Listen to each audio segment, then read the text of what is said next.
Hello everybody, it's Aaron back from Screen Stars and I'm here once again to do another review for Geek, Legion of Doom.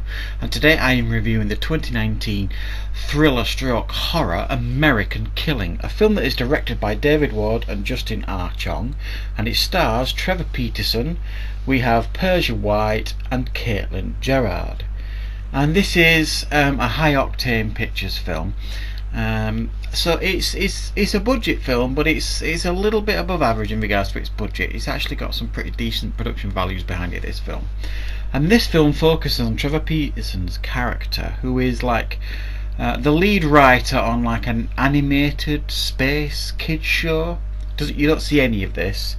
And he, at the beginning of the film, he is called into like the boss's office, and they tell him in no uncertain terms he's got to get back on track because the last season the ratings were dropping.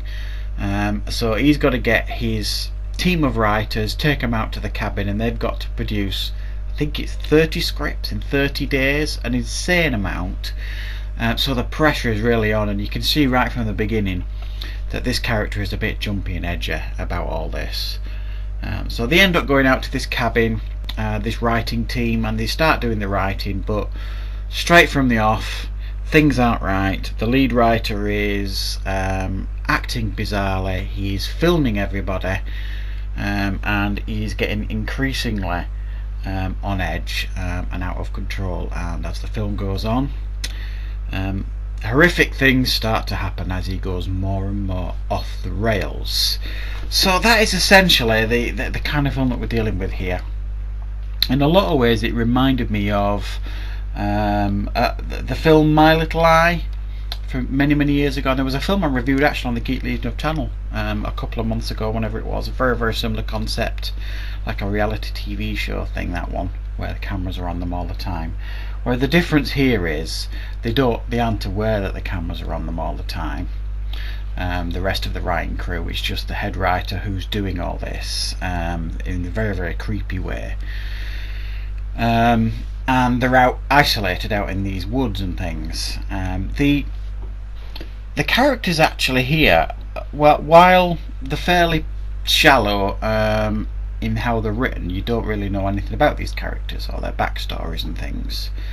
They're actually performed very competently by all the actors involved, and you know, you've got the usual wide array of personalities. You've got the ex-alcoholic type thing, you've got the mature lady who seems quite sensible, you've got the feisty one that's pretty sexy that the head writer is attracted to, you've got another one who's the daughter of the head of the studio. You've got all these mixes mixed together, and you've got the good looking one that the head writer doesn't like because the one that he is attracted to likes the other guy, not him.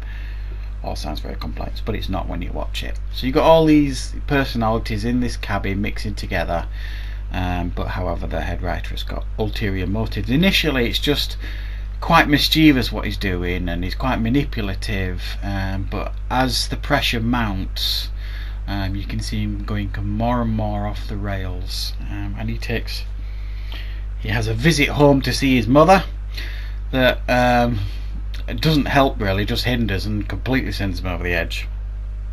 So it's actually quite a well made film, this.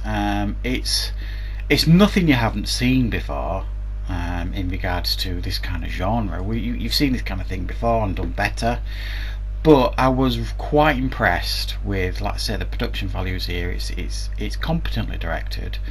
There is so a good quality and nice different array of actors going on here, and they're all given enough to do as well, which is quite refreshing in a film like this.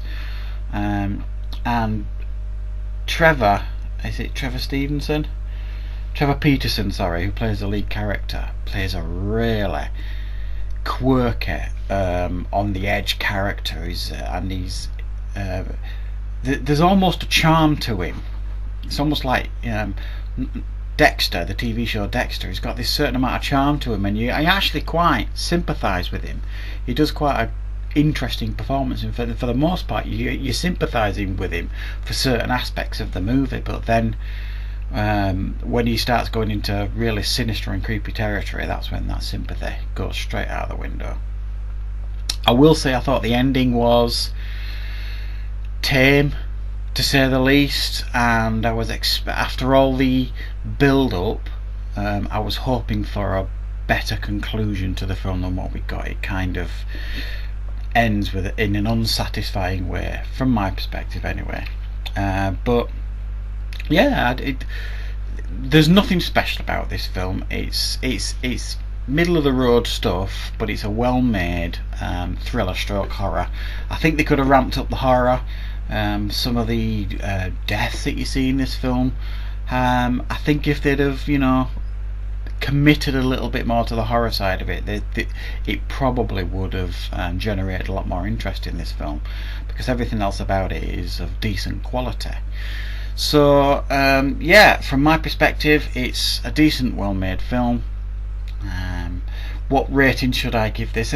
I almost was considering giving this a 6 out of 10, and then when I actually thought about it, I think I'm actually going to give this one a 5 out of 10. It is very watchable. It is decently made with a decent cast, adequate direction. It's just not wholly original, really, and it doesn't leave you with a satisfying ending, and it's pretty predictable as well.